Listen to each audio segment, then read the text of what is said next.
혹시 그 다중지능검사라는 말 들어보셨습니까? 다중지능검사. 누나 혹시 들어봤어요? 네. 그 옛날 우리 어렸을 때는 이제 IQ 검사를 했죠. 그래서 IQ 검사를 통해서 사람의 지능을 이렇게 능력을 평가를 했습니다. IQ가 몇이냐라고 이렇게 했죠. 그런데 이제 미국 하버드 대학교에 다니는 교육 심리학과 교수인 그 하워드 가드너라는 사람이 있습니다. 보시면 이분인데요. 이분이 교육 심리학을 통해서 봤을 때 인간은 IQ만으로는 그 사람 평가할 수 없고 8가지 다중 지능을 통해서 그 사람이 어떤 지능을 갖고 있는가 이것을 이제 알 수 있다 이렇게 했습니다. 그래서 이제 이것을 통해서 그 사람의 재능을 이제 정확하게 분석을 하고 이제 파악을 하는 것입니다. 그래서 제가 이제 진로 상담을 하면서도 이것을 많이 활용하게 되는데 그 사람의 그 재능이 어떤 재능이 있는가 이것을 정확하게 파악하고 그것에 따라서 진로와 학교를 이렇게 선택하도록 도와주고 이렇게 하고 있습니다. 우리 아이들도 이제 조금 이해력이 있고 커가면 제가 일일이 아마 도와드리겠습니다. 이렇게.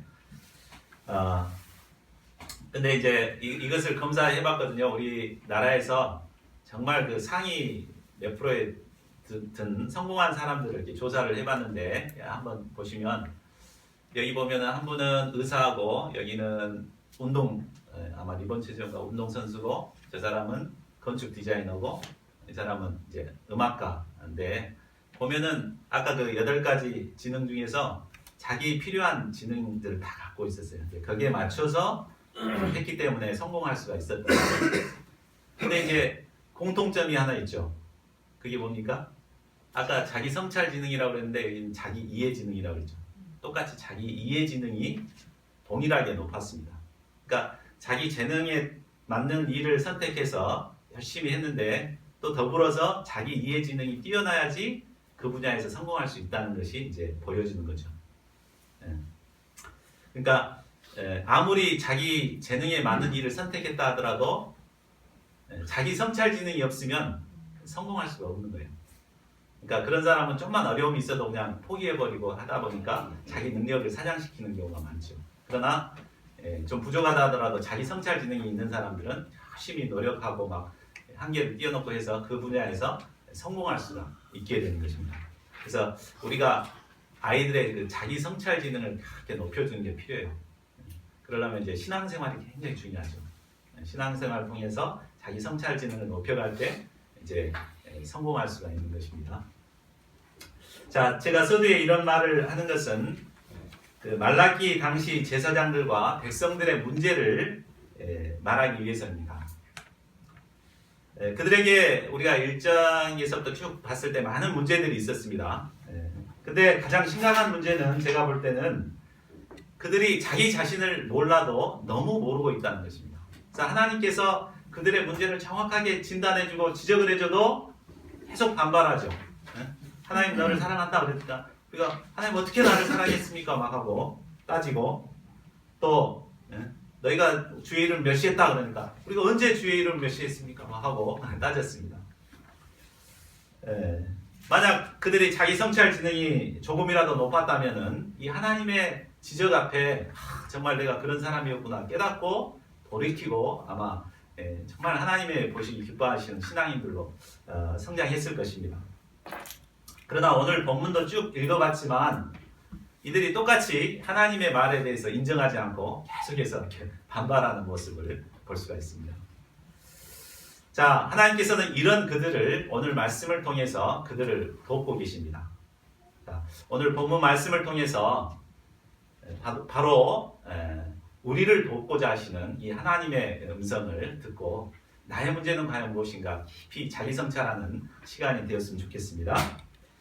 자, 2장 17절을 보겠습니다. 자, 말라기 선지자는 이스라엘 백성들이 말로 여호와 하나님을 괴롭게 하였다고 말합니다. 그들이 하나님을 괴롭게 한 말은 뒤에 보면 2가지 예로 나와 있습니다. 한 가지는 모든 악을 행하는 자는 여호와의 눈에 좋게 보이며 그에게 기쁨이 된다. 하나님 악을 행해도 그 기뻐하신다. 하나님 사랑의 하나님이니까 그 괜찮아 해도 돼. 이런 말을 한 거예요. 그냥 하나님 사람들 듣기에는 얼마나 좋은 말이에요. 악을 행해도 하나님 기뻐하신다.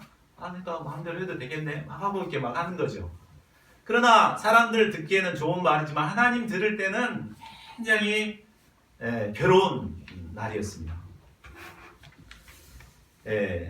사람들은 자기의 불의를 정당화하기 위해서 하나님의 뜻을 왜곡시켜 버립니다. 그래서 자 하나님 어디든지 다 계셔. 어디서 예배해도 괜찮아. 뭐 예배 안 드려도 뭐 상관없어. 뭐 이런 식으로 이렇게 합리화시키고 하나님은 우리를 사랑하시기 때문에 뭐 악을 행해도 다 하나님 우리를 사랑하실 거야. 괜찮아. 뭐 이렇게 하고 다닙니다. 그러나 하나님 이런 말 들으실 때 정말 괴로우십니다. 또 그런가 하면 사람들은 세상의 불의를 보면서 정의의 하나님이 어디 계시냐? 하나님이 살아계시다면 세상이 이렇게 될 수가 있느냐? 하나님 안 계신다. 이렇게 불신의 말을 또 합니다. 이 말 역시 하나님께서도 정말 괴로워하는, 하나님을 괴롭히는 말입니다. 자, 그런데 정작 하나님을 괴롭게 한 이스라엘 백성들은 자신들이 하나님을 괴롭게 했다는 사실을 전혀 깨닫지 못했습니다. 그래서 우리가 어떻게 여호와를 괴롭혀 드렸나이까 하며 오히려 하나님께 따져 묻고 있습니다. 그들은 자신의 문제가 무엇인지 또 자신이 한 말로 인해 하나님이 얼마나 괴로워하시는지를 전혀 깨닫지 못하고 있었습니다. 그러면 이처럼 무지한 백성들을 하나님께서는 어떻게 도우십니까? 자, 1절을 보십시오. 만군의 여호와가 이르노라. 보라, 내가 내 사자를 보내리니 그가 내 앞에서 길을 준비할 것이요 또 너희가 구하는 바 주가 갑자기 너희 성전에 임하시리니 곧 너희가 사모하는 바 언약의 사자가 임하실 것이라. 여기서 앞에 나오는 내 사자는 메시아의 선구자인 세례 요한을 의미합니다. 세례 요한은 예수님께서 오시기 전에 와서 주의 길을 준비하게 됩니다. 그리고 그 뒤에 주 또 언약의 사자는 바로 메시아이신 예수님을 가리킵니다. 예수님은 갑자기 그의 성전에 임하게 되실 것입니다. 그런데 메시아를 가리켜서 하나님께서 너희가 구하는 바 주, 또 너희가 사모하는 바 언약의 사자 이렇게 말한 걸 볼 때 당시 이스라엘 백성들은 메시아를 굉장히 고대하고 사모하고 있었음을 알 수 있습니다. 자, 그렇다면 그들이 왜 이 메시아를 간절히 고대하고 있었을까요?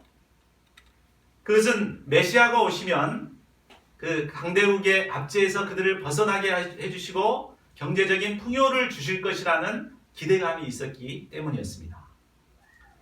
그들은 이 기대 때문에 그동안 고생도 참고 잘 감당했습니다.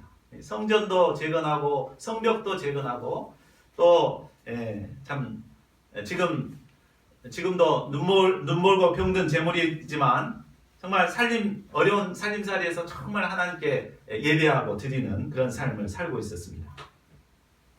자, 그들은 자신들은 할 만큼 했으니 이제 하나님께서 약속하신 대로 언약의 사자를 보내서 이제 자신들을 축복할 일만 남아있다고 생각하고 있었습니다. 그래서 그때만 기다리고 간절히 기다리고 있었던 것입니다. 자, 그러면 이런 그들에게 이 3장 1절 말씀을 통해서 하나님께서 가르쳐 주시는 바가 무엇입니까?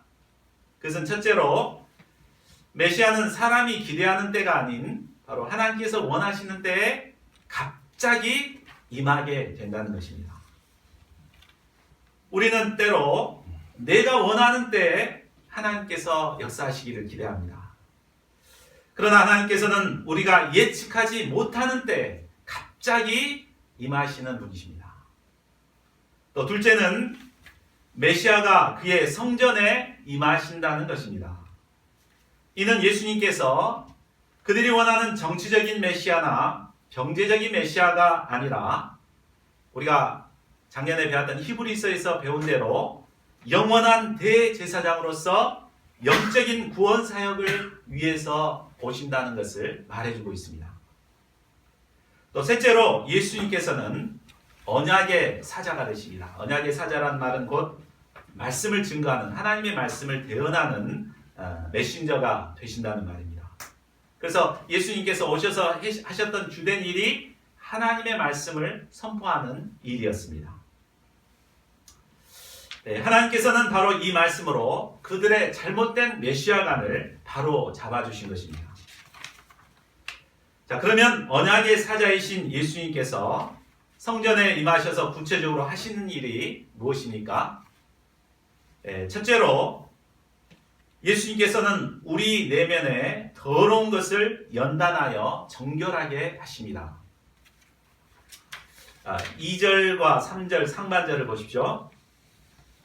여기서 그가 임하시는 날이란 말은 뭐 하루 딱 오시는 그날을 말하는 것이 아니라 예수님께서 초림하셔서 구속 역사를 완성하시고 하늘로 올라가셨다가 다음에 재림하실 그 날을 모두 포함하는 날입니다. 예수님께서는 이 땅에 오셔서 하나님의 어린 양으로서 십자가에 달려 죽으심으로 인류의 모든 죄를 대속하십니다. 그리고 장사 지낸 지 사흘 만에 사망 권세를 파하시고 부활하사 참 성소인 하나님 나라 보좌 우편에 앉아 계십니다. 지금은 하나님의 보좌 우편에 앉아 계시죠. 그리고 장차 심판의 주로서 이 땅에 재림하시게 됩니다. 인류 구속 역사를 마치시고 영광을 얻으신 이 예수님 앞에 죄인은 감히 설 수가 없습니다. 왜냐하면 예수님은 연단하는 자의 불과 또 표백하는 자의 잿물과 같기 때문입니다. 우리 광양제철소가 가까이 있는데 그 제철소의 그 불의 온도가 약 1600도 정도라고 합니다. 이 온도는 아무리 강한 금강석도 물처럼 녹여버리는 온도입니다. 그래서 금강석이 이 불에 들어가게 되면 불순물들이 다 불에 타서 없어지고 이제 순수한 금만 남게 됩니다. 또한 잿물은 빨래에 묻은 모든 더러운 때를 씻어내는 역할을 합니다. 흰옷에 묻은 기름때는 아무리 물로 씻어도 씻어지지 않습니다. 그러나 아무리 더러운 옷이라도 이 양잿물에 이렇게 딱 담궈 놓으면 금세 이렇게 물이 빠지고 새하얀 빨래로 거듭나게 됩니다. 이와 같이 메시아이신 예수님께서는 바로 우리의 내면에 붙어있는 죄악의 불순물들을 태워 없애시는 연단의 역사를 이루십니다. 이는 성령의 역사하심으로 말미암아 우리의 내면의 모든 죄악을 없애시고 거듭난 새 사람이 되게 하는 것을 의미합니다. 하나님의 말씀대로 이 땅에 오신 예수님께서는 십자가와 부활의 복음을 완성하신 후에 참 성소인 하나님 나라 보좌에 들어가셨습니다. 그리고 하나님 보좌 우편에 앉으셔서 죄로 더럽혀진 영혼들을 성령으로 연단하고 깨끗게 하시는 역사를 지금도 이루어가고 계십니다. 또한 여기서 레위 자손을 깨끗하게 하셨다는 것은 바로 예수님께서 성령으로 깨끗하게 하시는 모든 신약의 성도들은 바로 레위 언약을 받은 제사장들이 된다는 것을 의미합니다. 그래서 베드로전서 2장 9절에 보면 성령으로 거듭난 신약의 성도들이 모두 왕같은 제사장이라고 말하고 있습니다. 자, 그러면 예수님께서 신약의 성도들을 성령으로 영단하여 깨끗하게 하시는 그 이유가 과연 무엇입니까? 둘째는 예수님께서는 공의로운 제물을 드리는 예배를 회복하셨습니다. 자, 3절 하반절을 보십시오. 그들이 공의로운 제물을 나 여호와께 바칠 것이라. 자, 이 말은 우리가 1장 11절의 말씀과 맥을 같이 하는 말입니다. 각처에서 내 이름을 위하여 분향하며 깨끗한 제물을 드리리니 이는 내 이름이 이방 민족 중에서 크게 될 것입니다. 하나님께서 예수 그리스도를 통해 우리를 거듭나게 하사 왕 같은 제사장으로 삼으시는 이유는 한마디로 참된 예배를 회복하기 위함입니다. 거짓과 미선의 형식의 예배가 아니라 영과 진리에 기초한 참된 예배가 회복되기를 원하시기 때문입니다. 눈멀고 병들고 더러운 제물을 드리는 것이 아니라 깨끗하고 공의로운 제물을 하나님께 드림으로 하나님이 영광 받으시는 그러한 예배가 회복되기를 원하신 것입니다. 바로 이 때문에 하나님께서는 고귀한 예수님을, 독생자 예수님을 이 땅에 보내주신 것입니다. 자, 그런데 오늘날 많은 신자들이 예배에 대한 절대성을 잃어가고 있습니다. 그래서 아무런 준비도 없이 그저 예배 시간에 자리에만 앉아있다가 가는 것으로 하나님께 예배 드리는 것으로 생각합니다. 또 어떤 사람은 인터넷이나 TV로 설교를 들었다는 것으로 하나님께 예배 드렸다고 자기하는 사람들이 있습니다. 물론 설교는 예배에 있어서 정말 중요한 부분을 차지하는 것이 사실입니다. 그러나 수동적으로 설교를 듣는 것만이 예배의 다가 아닙니다. 예배자가 하나님께 드릴 깨끗하고 공의로운 제물을 미리 준비하여 하나님께 와서 바치는 것이 설교에 버금가는 아주 중요한 예배의 자세입니다. 그래서 어떤 교회에 가보면 가장 첫 시간에 먼저 와서 하나님께 예물을 먼저 드리고 나서 그 다음에 예배가 시작되는 그런 교회도 있습니다. 참 그게 바람직한 거라고 저는 개인적으로 생각합니다. 그래서 우리가 어렸을 때도 저희 어머님이 항상 예배 갈 때 봉투에다가 이렇게 헌금해라고 이렇게 저한테 항상 돈을 줬거든요. 그러니까 우리 어린이들도 예배하러 가게 되면 내가 준비해서 예물을 주님께 드리도록 그렇게 이제 훈련하는 게 참 중요합니다. 그런데 우리가 하나님께서 기뻐 받으시는 예물을 준비하여 드리는 것도 중요하지만 무엇보다 우리의 몸 자체가 거룩한 제물이 되어야 합니다. 로마서 12장 1절은 말하고 있습니다. 바로 우리의 몸이 하나님이 기뻐하시는 거룩한 산제물이기 때문에 이 몸 자체를 하나님께 드리라고, 그것이 하나님이 기뻐하시는 예배라고 말하고 있습니다. 이것은 바로 영과 진리로 온 마음을 다해 정성을 다해 하나님께 예배하는 것입니다. 우리가 이처럼 예배할 때 하나님께서는 믿음의 조상들이 드렸던 그 제사와 같이 우리의 예배를 기뻐 받으십니다. 저희 모두가 깨끗하고 공의로운 제물을 하나님께 드림으로 하나님께서 기뻐 받으시는 예배를 드리는 자들이 될 수 있기를 기도합니다.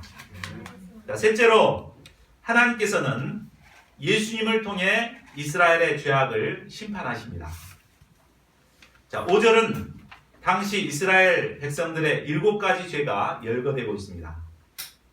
점치는 죄, 간음하는 죄, 거짓 맹세하는 죄, 또 풍푼에 삭세되어 억울하게 하는 죄, 과부와 고아를 압제하는 죄, 나그네를 억울하게 하는 죄, 하나님을 경외하지 않는 죄입니다. 그들은 이런 죄를 범하고 있으면서도 앞에서 우리가 어떻게 여호와를 괴롭혀드렸나이까 그랬잖아요. 그렇게 하면서 자신들은 이런 악을 행하고 있으면서도 하나님께 오리발을 내미는 자들이었습니다. 그러나 그들이 시치미를 뗀다고 그들의 죄가 가리워지지 않습니다. 때가 되면 하나님 앞에 숨겨놓았던 죄가 낱낱이 드러나게 됩니다. 사람들은 하나님의 심판이 멀리 있다고 생각합니다.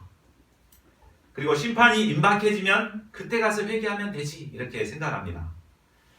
그러나 하나님께서는 죄악을 범한 자에게 속히 증언하리라고 말씀하십니다.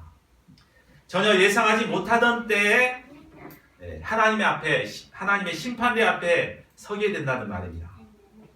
그때 내가 왜 그때 회개하지 않았을까 후회해봐도 소용이 없습니다. 그러므로 기회가 주어졌을 때 회개하게 힘쓰는 자들이 되어야겠습니다. 자, 그러면 하나님께서는 다른 민족들은 더한 죄를 지어도 가만히 놔두시면서 왜 야곱의 자손 이스라엘만 유독 죄를 드러내고 책망하고 회개하도록 도우시는 것일까요? 그것은 하나님께서 조상 때부터 그들을 택하셔서 하나님의 백성으로 삼으셨기 때문입니다. 우리도 남의 자식들이 무슨 짓을 하건 참 손가락질만 할 뿐 간섭하지 않습니다. 그렇죠? 남자식이니까. 그러나 자기 자녀가 잘못을 하면 가만히 있지 않죠. 처음에는 말로 이거 잘못된 거야 이렇게 가르칩니다. 그래도 계속해서 잘못을 하면 매를 들죠. 매를 들어서 혼내기도 합니다. 야곱의 자손인 이스라엘 백성들은 바로 이런 하나님의 특별한 사랑을 받은 자들입니다. 때문에 하나님께서는 그들이 죄를 보면 말씀으로 책망도 하고 그래도 안 되면 매를 들어서 혼내기도 하십니다. 때로는 나라가 멸망시키기도 하십니다. 그런데 소멸되지는 않습니다. 이스라엘의 역사를 보면은 나라가 망하고 완전히 폐허가 되지만 다시 살아나고 하잖아요. 그래서 4,000년 동안 지금도 건재해 있는 것을 보게 됩니다. 그것이 바로 하나님께서 살아계셔서 그들을 붙잡고 있기 때문입니다. 자, 우리는 때때로 하나님께서 나를 간섭하지 말고 가만히 내버려 주셨으면 하는 마음이 들 때가 있습니다. 그러나 하나님께서 우리를 간섭하지 않으면 우리는 결국 멸망으로 치달을 수밖에 없고 소멸될 수밖에 없습니다.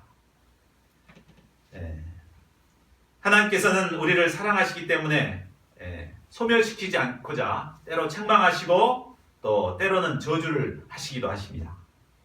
이런 하나님의 거룩한 사랑이 있기에 우리는 죄악된 시대 가운데서도 소멸되지 않고 하나님의 백성들로 살아갈 수가 있는 것입니다. 자, 이제 하나님께서는 그들을 소멸시키지 않고자 그들의 문제에 좀 더 깊숙이 접근하고자 합니다. 자, 7절을 보십시오. 만군의 여호와가 이르노라 너희 조상들의 날로부터 너희가 나의 규례를 떠나 지키지 아니하였도다. 그런즉 내게로 돌아오라. 그리하면 나도 너희에게로 돌아가리라. 하나님께서는 먼저 그들이 규례를 떠나 지키지 않았던 조상들처럼 바로 하나님께로부터 멀어져 있는 자들임을 알려주셨습니다. 그러니까 하나님의 규례를 떠나서 지키지 않는 것이 곧 하나님과 멀어지게 된 것임을 말씀해주고 있는 것입니다. 일반적으로 한 사람의 영적 상태를 파악할 때 그 사람이 얼마나 하나님의 규례를 잘 지키고 있는가로 판단할 수 있습니다. 물론 그것이 꼭 그 사람을 대변한다고 말할 수는 없습니다. 그죠? 그러나 그 사람이 얼마나 예배를 잘 드리고 있고 또 헌금을 잘하고 있고 모임에 잘 참석하고 있고 기도 생활을 잘하고 있는가 이것을 보면 그 사람이 얼마나 하나님과 가까이 있는가 멀리 떨어져 있는가를 파악할 수가 있는 것입니다. 규례를 잘 지키는 사람은 그렇지 않은 사람에 비해서 분명히 하나님과의 깊은 관계가 맺어져 있는 사람입니다. 반면에 지켜야 할 규례를 지키지 않는 자들은 뭐라고 변명할지 몰라도 잘 지키고 있는 자들과 비교해 볼 때 하나님과의 관계에서 멀어진 자들입니다.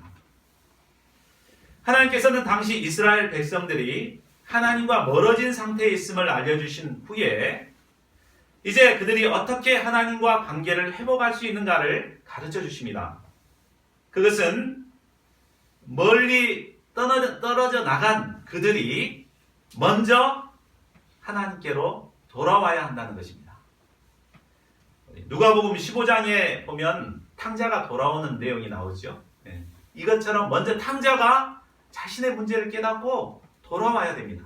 그럴 때 하나님께서도 참 그 아버지가 탕자 돌아올 때 어떻게 해요? 막 맨발을 벗고 뛰어가서 막 끌어안고 막 이렇게 맞아주잖아요. 그것처럼 돌아올 때 하나님께서도 돌아와서 그를 회복시켜 주신다는 것입니다.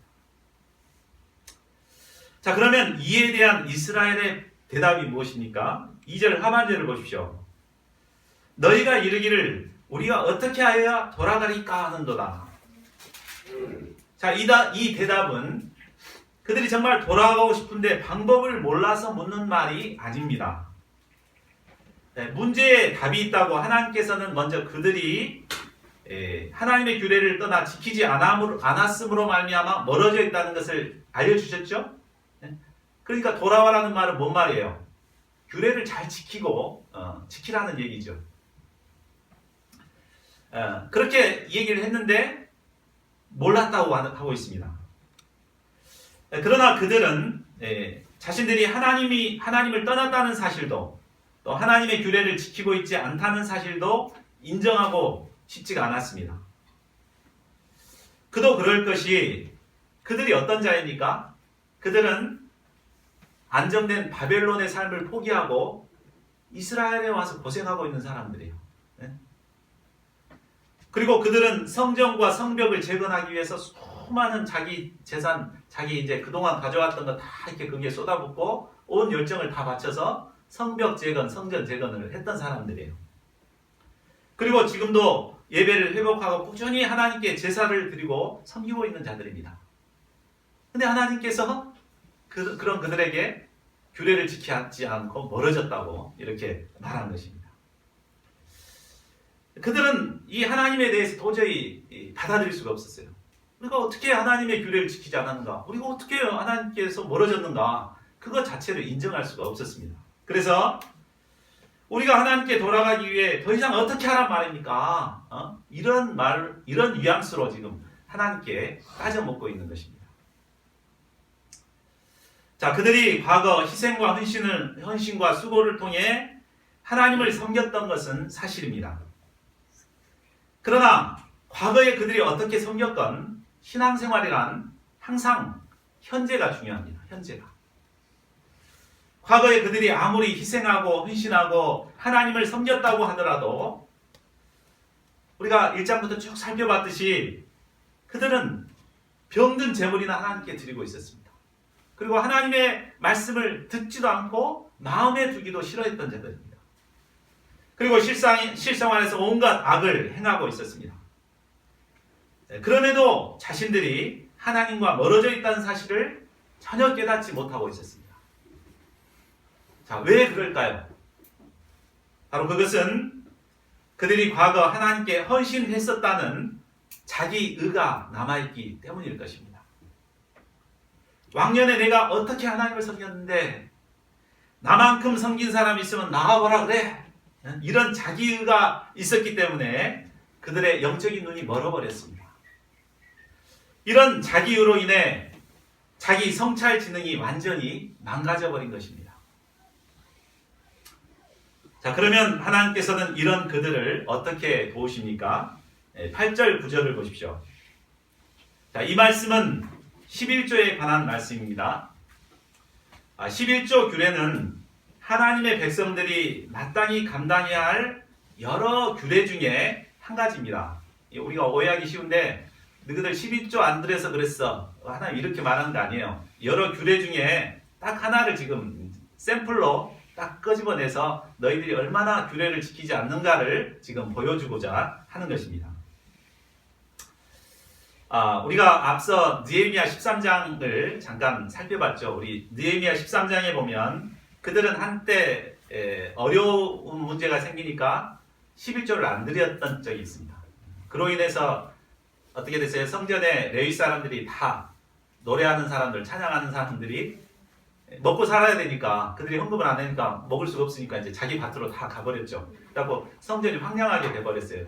그러니까 느헤미야가 그 뒤에 와가지고 그걸 보니까는 참 기가 막히죠. 그래서 민장들 다 불러와갖고 막 책망해서 11조 다시 내도록 합니다. 이게 당시 그 총독이었기 때문에 총독의 권한은 막강히 있거든요. 시장, 오늘날 시장의 권세뿐만 아니라 이 사법권까지 갖고 있었기 때문에 엄청난 파워를 갖고 있었기 때문에 한 수 없이 다 11조를 다 냈어요. 그러니까 이 당시도 느헤미야가 다스리고 있었던 시대이기 때문에 이들이 아마 11조를 안 내진 않았을 거예요. 냈을 겁니다.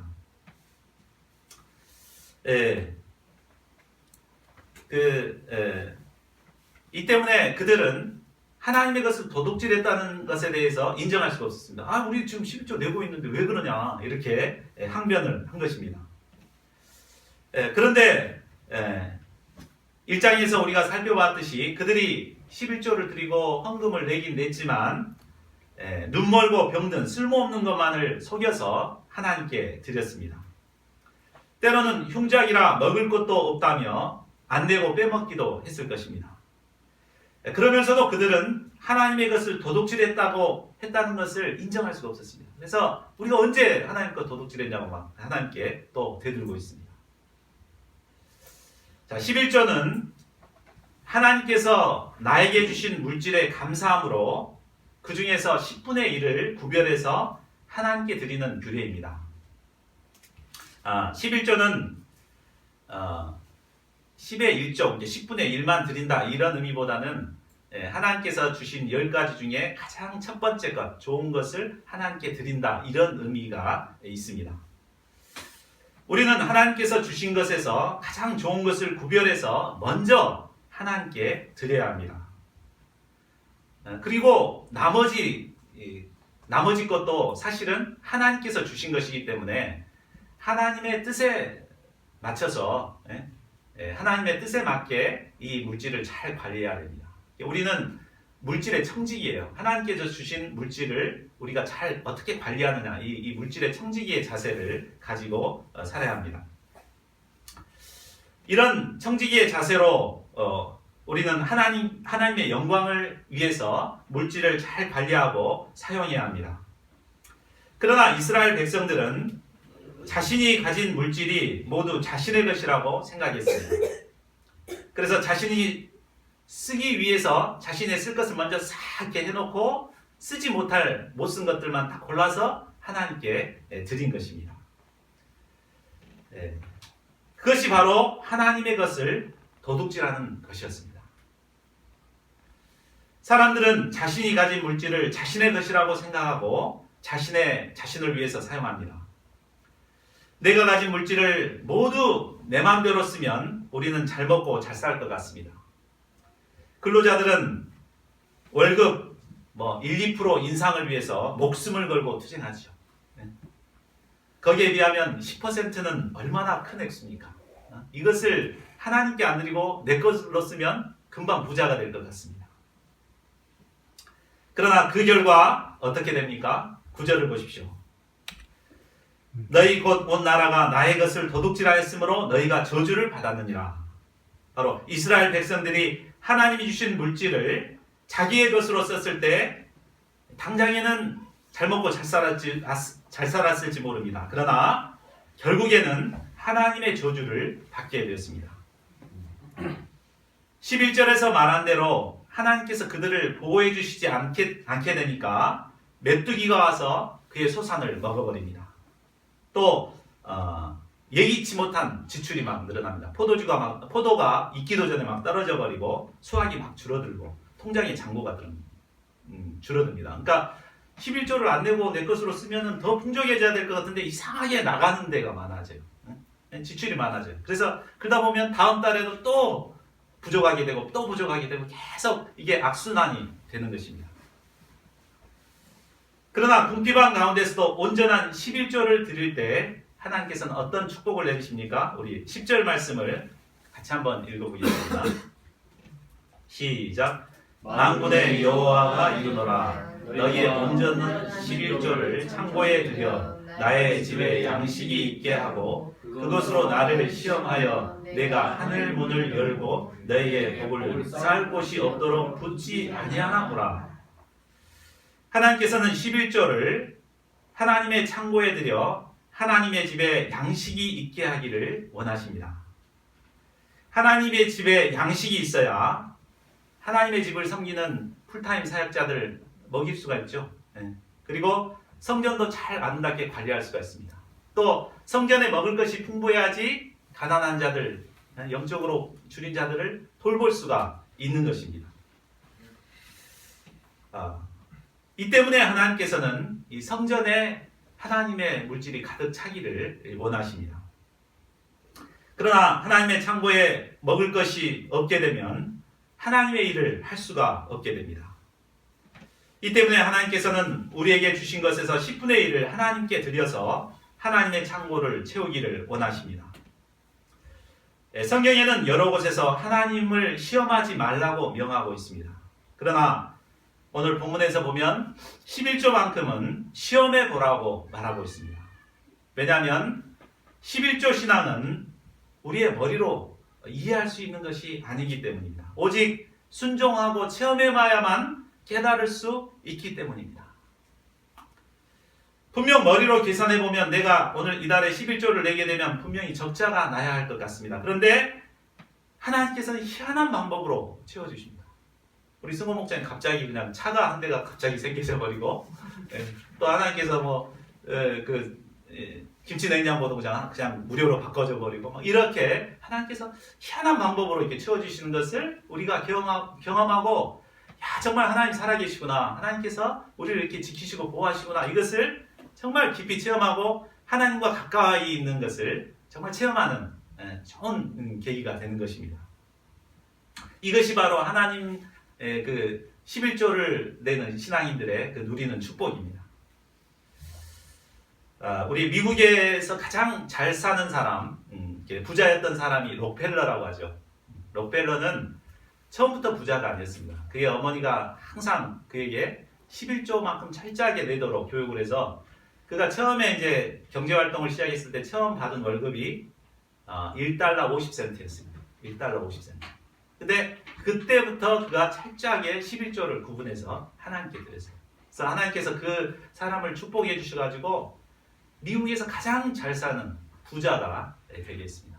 그래서 그의 기업에서 나는 것은 항상 11조를 떼서 하나님께 드립니다. 그래서 그 11조만 계산하는 사람만 해서 회계사가 40명이나 됩니다. 그만큼 철저하게 하나님께서 드리는 삶을 살 때 이렇게 축복해 주시는 것을 보게 됩니다. 저희 모두가 이런 축복을 누릴 수 있기를 기도합니다. 그래서 정말 하나님 믿는 사람 참 다르구나, 이방인들이 볼 때 저 사람 참 축복받은 사람이구나, 이렇게 인정받을 수 있는 저희 모두가 되기를 기도합니다. 자, 결론을 맺겠습니다. 자, 이스라엘의 문제를 다루시는 하나님께서는 바로 오늘 우리가 말씀을 통해 자신의 문제를 깊이 깨닫기를 원하십니다. 저희 모두가 더러운 죄악으로부터 말미암아 또 하나님의 규례를 지키지 않음으로 말미암아 하나님께로부터 멀리 떠나 있던 자인 것을 깨달을 수 있기를 기도합니다. 하나님께서는 이런 우리를 위해 독생자 예수 그리스도를 보내주시고 또 성령의 역사로 말미암아 우리의 모든 더러운 죄를 깨끗이 씻어주시고 거듭난 새 사람이 되게 하십니다. 또 이를 통해 깨끗하고 공의로운 제물을 드려 하나님께 예배하는 자들이 되기를 원하십니다. 저희 모두가 자신의 모습을 깊이 발견하고 예수님의 은혜의 보좌로 나아갈 수 있기를 기도합니다. 그래 하나님께서 기뻐하시는 온전한 예배를 드리는 예배자들이 될 수 있기를 간절히 기도합니다. 자, 7절 말씀 우리 같이 읽고 기도하는 시간 갖겠습니다. 시작. 만군의 여호와가 이르노라. 너희 조상들의 날로부터 너희가 나의 규례를 떠나 지키지 아니하였도다. 그런즉 내게로 돌아오라. 그리하면 나도 너희에게로 돌아가리라 하였더니 너희가 이르기를 우리가 어떻게 하여야 돌아가리까 하노라. 하나님께서는 오늘 말씀을 통해서 우리가 하나님 앞에 멀어져 있는 것을 보게 하셨습니다. 이 시간 하나님께 돌아가고자 회개하고 결단하는 그런 기도를 드릴 수 있기를 기도합니다. 이 시간 통성으로 기도하겠습니다. 하나님 아버지, 주님께서 오늘 말씀 통해서 이스라엘 백성과 같이 자신의 모습도 모르고 하나님과 멀어져 있는 자인 것을 보게 하여 주신 것을 감사합니다. 하나님께서는 이러한 저희들을 위해서 독생자 예수 그리스도를 허락하여 주시고 예수님으로 말미암아 저희들을 모든 죄악을 깨끗게 하시고 정말 하나님께 온전한 제사를 드리고자 제사를 드리는 자들로 삼고자 하신 것을 믿습니다. 아버지, 저희가 하나님의 영접하고 하나님 앞에 온전한 제물을 드리는 제사를 예배자들에게 도와주시기를 우리를 위해서 하나님께 감당해야 할 이런 규례들을 저희가 마음으로부터 잘 감당해야 할 것 같습니다. 11절 규례뿐만 아니라 저희가 감당해야 할 모든 규례들을 마음으로 잘 감당하니까 주님의 축복을 받는 하나님의 백성들 되시고 하여 주시옵소서. 이 시간 저희들의 심령을 인도하여 주시고 하나님 영접하고 찬양하는 무한도를 저희 모두가 되시고 하여 주시옵소서. 아버지 하나님 주시옵소서.